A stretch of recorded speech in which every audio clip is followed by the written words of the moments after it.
आदाब, नमस्कार। The red mic में आपका स्वागत है। मैं हूं सौरभ शुक्ला। सबसे कहते हैं ना कि जो ह्यूमन इमोशंस होते हैं, गुस्सा और आंसू, वो बहुत मुश्किल होते हैं किसी का निकालना।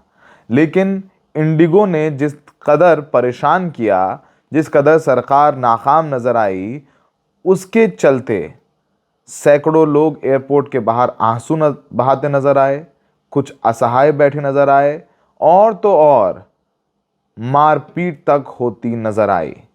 इंडिगो के खिलाफ नारेबाजी भी हुई। लोग अपने सामान के लिए दर दर भटकते नजर आए। किसी का सामान फ्लाइट के अंदर है, फ्लाइट उड़ी नहीं 3 दिन से, किसी का ट्रांजिट में है, कुछ नहीं पता। कंप्लीट कियोस है। रविवार का दिन है और सुबह से ही खबरें आ रही हैं कि आज भी इंडिगो की तमाम फ्लाइट्स हैं वो रद्द हैं। वैसे इंडिगो ने प्रेस रिलीज जारी कर कहा था कि अगले 48 घंटे यानी रविवार शाम तक 5 दिसंबर से लेकर के 15 दिसंबर के बीच जिन्होंने भी अपनी फ्लाइट बुक की हैं वो इंडिगो से रिफंड ले सकते हैं। इंडिगो उन्हें पूरा पैसा वापस कर देगी। आपको बताएं कि ये तस्वीरें हम आपको लखनऊ एयरपोर्ट के बाहर की दिखा रहे हैं, जहां पर एयरपोर्ट के बाहर लंबी लाइन है और लाइन में खड़े होने को लेकर कुछ जो यात्री है आपस में भिड़ गए। लोगों में इतना गुस्सा है कि गुस्सा कहीं तो निकलेगा, क्योंकि इंडिगो वाले तो शीशे के अंदर हैं, बाहर नहीं आ रहे, लेकिन जो बाहर हैं उनसे ही वो भिड़ रहे हैं। और ये तस्वीरें जो हैं वो लखनऊ एयरपोर्ट की नज़र आ रही हैं। बेंगलुरु एयरपोर्ट पर भी एक यात्री रोने लगी। आपने देखा है किस तरीके से तमाम जो विदेशी पर्यटक हैं वो भी फंसे नजर आए। एक फ्रांसीसी पर सैलानी थी, वो तो काउंटर पर ही चढ़ गई। उसने कहा कि उसे अपने देश वापस जाना है, उसे नहीं रहना है।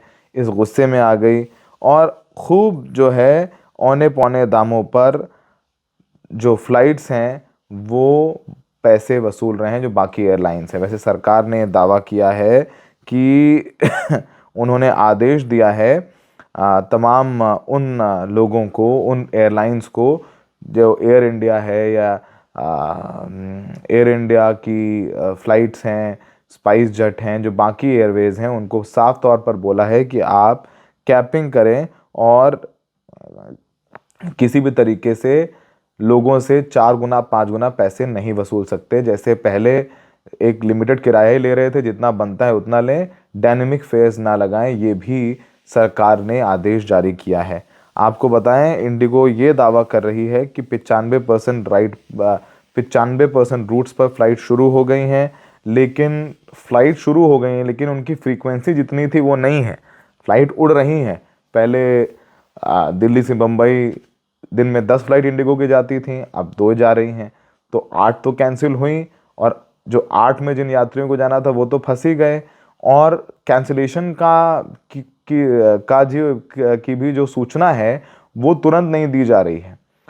एयरपोर्ट पहुंच रहे हैं तो बाहर वो जा करके जो बाहर बोर्ड लगा होता है, लोग देख रहे हैं कैंसिल हो गई, मैसेजेस नहीं आ रहे हैं। तो कोऑर्डिनेशन में तमाम दिक्कत है। सरकार ने हवाई किराया फिक्स कर दिया है।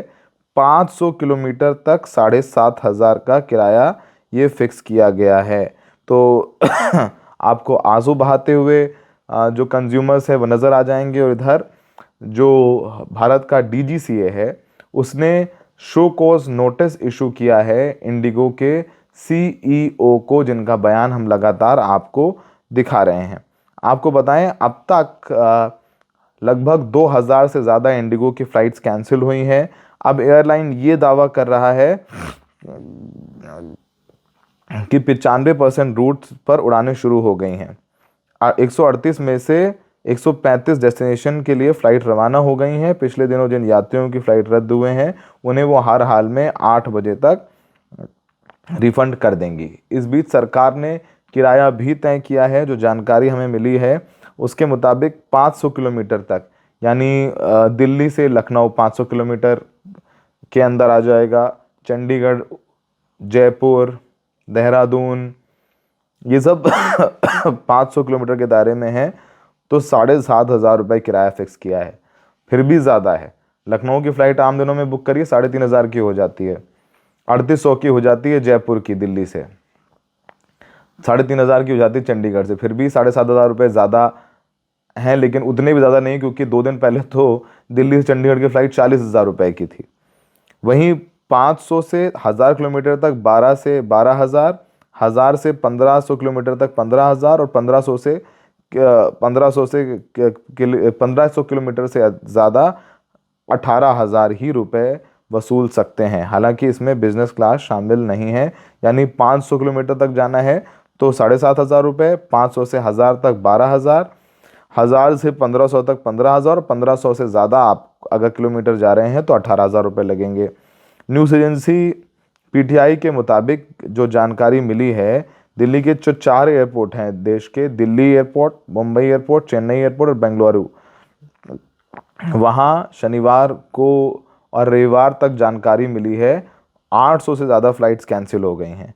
हालांकि एयरलाइंस रोज़ाना 2,300 फ़्लाइट्स जो है वो ऑपरेट करती है, यानी अगर 800 कैंसिल हुई हैं तो वो करीब 1,300 फ़्लाइट्स जो हैं वो उड़ान भी भर चुकी हैं, यानी थोड़ा सा जो काम धाम है वो पटरी पर आया है और लोग परेशान भी हो रहे हैं। आपको हमने बहुत तफसील से समझाया था कि नया नियम जो डीजीसी ले आया था, जिसका नाम है फ़्लाइट ड्यूटी टाइम लिमिटेशन, यानी पायलट्स जो थक जाते हैं उन्हें कहा गया है कि उन्हें हफ्ते में 48 घंटे का रेस्ट ज़रूर दिया जाएगा। बैक टू बैक क्रू को भी नाइट शिफ्ट नहीं करा सकते, उनको भी रेस्ट देना चाहिए। तो इंडिगो अपनी रोस्टरिंग नहीं कर पाए और अचानक से जो नया नियम लागू किया गया उसके चलते कुछ पायलट छुट्टी पे चले गए, जिससे स्टाफ की कमी हो गई। लेकिन सवाल यही उठता है, तो बाकी एयर इंडिया कैसे चल रही है, स्पाइस जेट कैसे चल रही है, एयर इंडिया एक्सप्रेस कैसे चल रही है, इसका जवाब नहीं मिल पा रहा है। फिलहाल सरकार ने भी इस दबाव के चलते बोल दिया भाई बाकी एयरलाइंस माने, लेकिन इंडिगो 10 फरवरी तक छूट है इस नियम से। तो सरकार वहाँ झुकती हुई नज़र आई। अब उधर पीटीआई के मुताबिक जब इन पैसेंजर्स का रश देखते हुए कुछ एक्स्ट्रा ट्रेन्स जो है चलाई जा रही हैं। साउथ सेंट्रल रेलवे कुछ स्पेशल ट्रेनें चलाने की बात कर रहा है कि लोगों को दिक्कत ना हो। इसके अलावा ये भी कहा है, ट्रैवल कंपनी जो IXI गो है उसने कहा है कि अगर इंडिगो बुकिंग कैंसिल करते हैं तो कोई भी फ़ीस नहीं कटेगी, यानी जो सारा का सारा पैसा पहले होता था ना कि अगर आप कैंसिल करते हैं तो एक फ़ीस कट जाती थी, कोई नहीं कटेगी। अगर आपने 800 रुपये दिए हैं एंड टू एंड, तो वो 800 नहीं तो दिए होंगे आपने, 8,000 दिए होंगे, तो वो 8 के 8,000 आपको वापस मिलेंगे।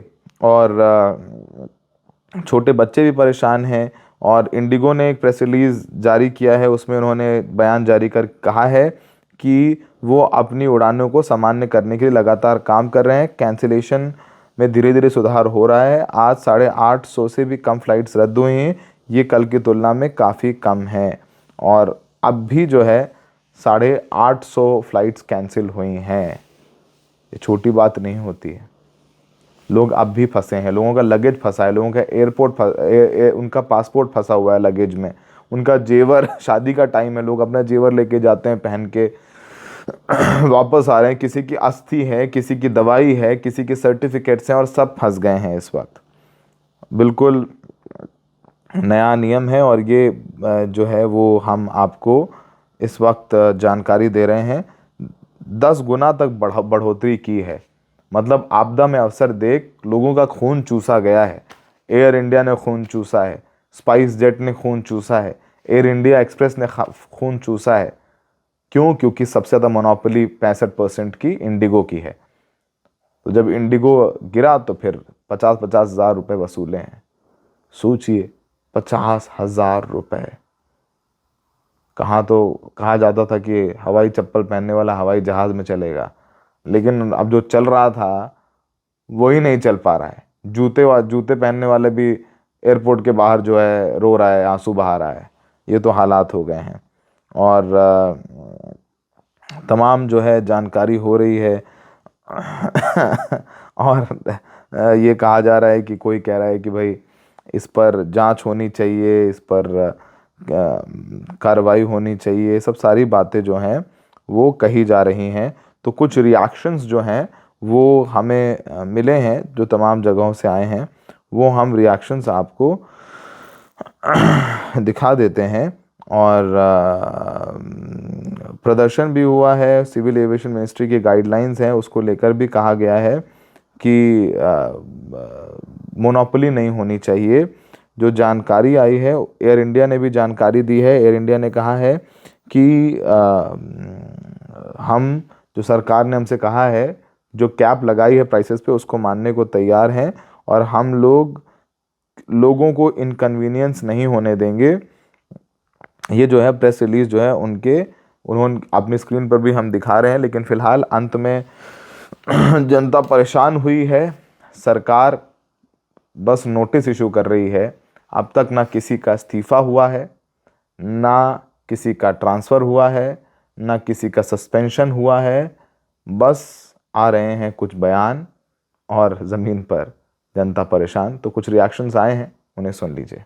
नहीं, देखिए, कल भी एक काफी राहत आई है और बाकी अभी आपको आज से आपको काफी चीजें सुव्यवस्थित मिलेंगी, लेकिन पूरी तरह से स्थिति को ठीक करने में वो बता दें 2-3 दिन और लग सकता है, मगर स्थिति आज बहुत संभल गई।